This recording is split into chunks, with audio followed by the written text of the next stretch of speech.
एक लकीर जिसने इतिहास बदल दिया। किसी देश का इतिहास केवल उसके राजाओं, युद्धों और राजनीतिक फैसलों से नहीं बनता। वह उन लोगों की स्मृतियों में भी रहता है जिनकी जिंदगी इन फैसलों से बदल जाती है। भारत का विभाजन ऐसी ही एक घटना थी। सन 1947 भारतीय उपमहाद्वीप के इतिहास का वह वर्ष जिसे स्वतंत्रता के वर्ष के रूप में याद किया जाता है। लगभग 2 शताब्दियों तक ब्रिटिश शासन के अधीन रहने के बाद भारत आजाद हुआ। ये वो स्वप्न था जिसके लिए अनगिनत लोगों ने संघर्ष किया, जेलें भरी और अपने प्राणों का बलिदान दिया। किंतु स्वतंत्रता के उसी ऐतिहासिक क्षण के साथ एक ऐसी रक्त रंजित त्रासदी ने भी जन्म लिया जिसने करोड़ों लोगों के जीवन की दिशा सदा के लिए बदल दी। इस विभाजन का निर्णय अचानक नहीं लिया गया था। वर्षों से चली आ रही राजनीतिक असहमतियां, प्रतिनिधित्व के प्रश्न, सांप्रदायिक तनाव, ब्रिटिश शासन की नीतियां और सत्ता हस्तांतरण की जल्दबाजी, इन सभी परिस्थितियों ने मिलकर उस क्षण को जन्म दिया जब देश के विभाजन का निर्णय लिया गया। नक्शे पर खींची गई एक सीमा रेखा ने केवल भूभागों को नहीं बल्कि नदियों, खेतों, नगरों, परिवारों और पीढ़ियों की साझी स्मृतियों को भी अलग कर दिया। इतिहास इसे दुनिया के सबसे बड़े जन प्रवासों में से एक मानता है, लेकिन आंकड़े उस पीड़ा को पूरी तरह नहीं बता सकते। लोगों ने अपने घर छोड़े, खेत पीछे छूटे, दुकानें, मंदिर, गुरुद्वारे, स्कूल और बाजार पीछे रह गए। बहुत से लोग यह सोचकर निकले कि हालात सुधरेंगे और वे लौट आएंगे। कई घरों पर ताले लगे रह गए। वे ताले फिर कभी नहीं खुले। रेलवे स्टेशन उस समय की सबसे गहरी स्मृतियों में बदल गए। रेलगाड़ियों में परिवार, बच्चे, बुजुर्ग और अपना जितना सामान बचा सके उतना लेकर लोग अनजान जगहों की ओर जा रहे थे। कहीं लोग मिल रहे थे, कहीं बिछड़ रहे थे। किसी को पता नहीं था कि अगला पड़ाव कहां होगा। यह केवल जगह बदलने की यात्रा नहीं थी, लोगों को अपने सामाजिक संसार से भी अलग होना पड़ा। फिर भी इसी विस्थापन के बीच एक और कहानी शुरू हुई अपने जीवन को फिर से खड़ा करने की। डेरा इस्माइल खां से दिल्ली तक। विभाजन की चर्चा अक्सर पंजाब और बंगाल जैसे बड़े क्षेत्रों तक सीमित रह जाती है, लेकिन इन सीमाओं के भीतर ऐसे अनेक नगर थे जिनकी अपनी अलग कहानी थी। सिंधु नदी के पश्चिमी तट पर बसा डेरा इस्माइल खां भी एक ऐसा ही शहर था। यहां अलग अलग समुदाय लंबे समय से साथ रहते आए थे। बाजार, मोहल्ले और पारिवारिक रिश्ते इस साझा जीवन का हिस्सा थे। शहर में रहने वाले अनेक हिंदू परिवार, जो बाद में डेरावल समुदाय के रूप में पहचाने गए, अपने घरों को छोड़ने की कल्पना तक नहीं कर सकते थे। लेकिन 1947 में हालात तेजी से बदलने लगे। असुरक्षा बढ़ी, अफवाहें फैलने लगी, रास्ते सुरक्षित नहीं रहे। भारत पहुंचने के बाद उन्हें शरणार्थी शिविरों और अस्थायी बस्तियों में रहना पड़ा।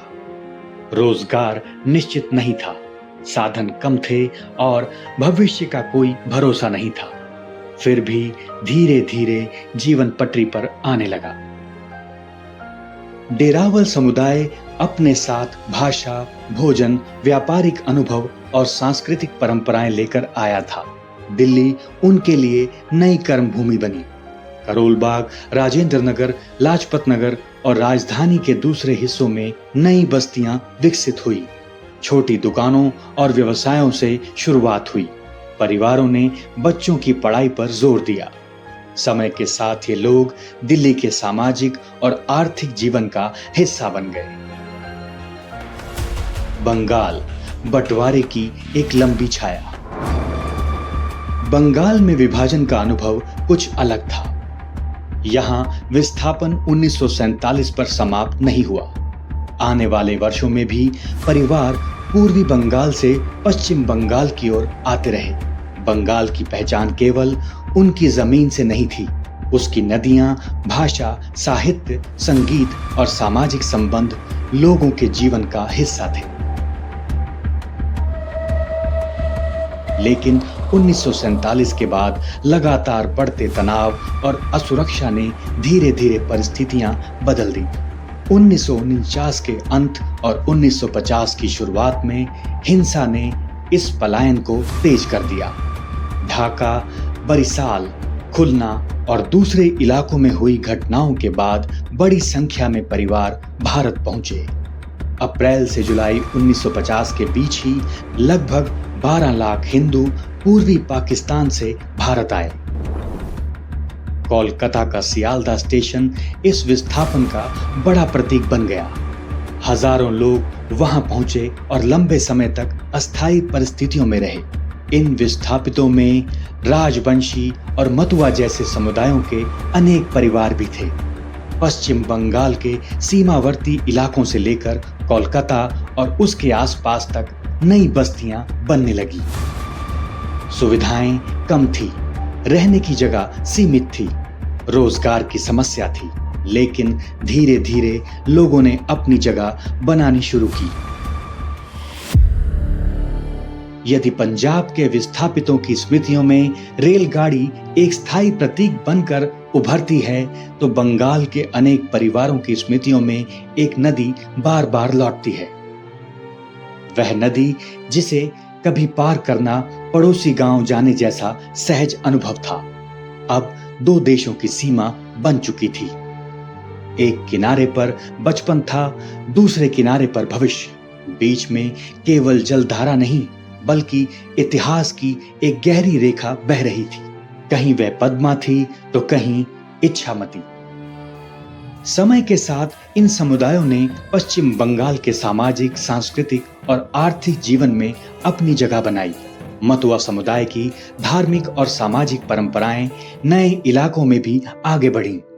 राजवंशी समाज ने अपनी भाषा, लोक संगीत और लोक संस्कृति को जीवित रखा। इस तरह विस्थापन के बावजूद सांस्कृतिक जीवन समाप्त नहीं हुआ।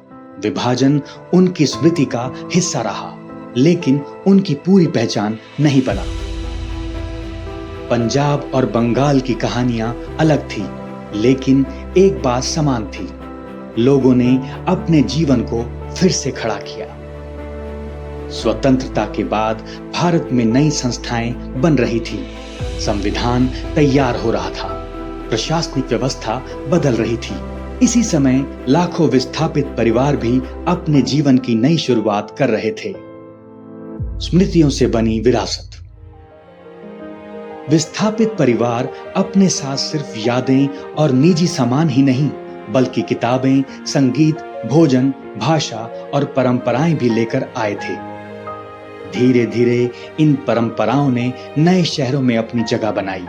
दिल्ली के दरियागंज और बाद में खान मार्केट की पुस्तक संस्कृति में बाहरी सन्स बुक सेलर्स एवं फकीर चंद बुक स्टोर जैसे प्रतिष्ठानों की भूमिका इस यात्रा का हिस्सा रही।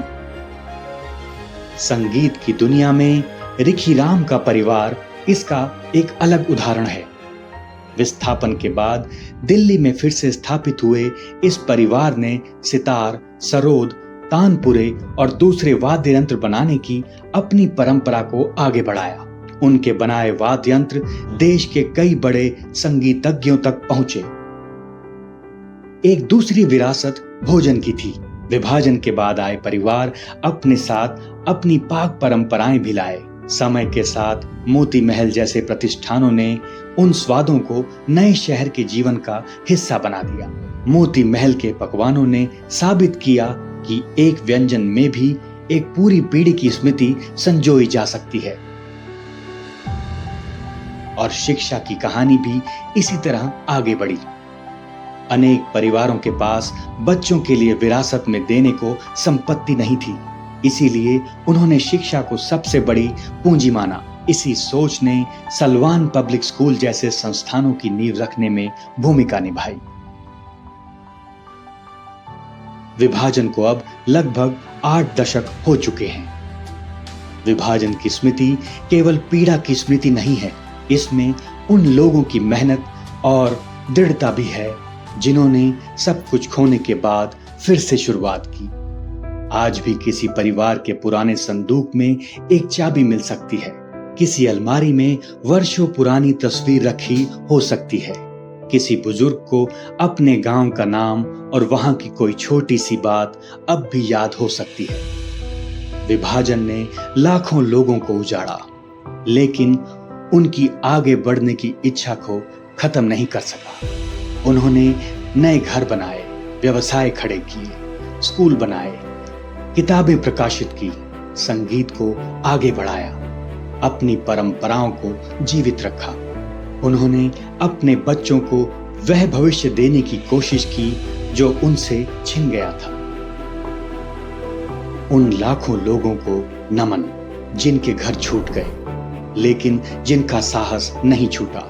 उनकी स्मृति में ही उस इतिहास की सबसे मानवीय आवाज आज भी सुनाई देती है।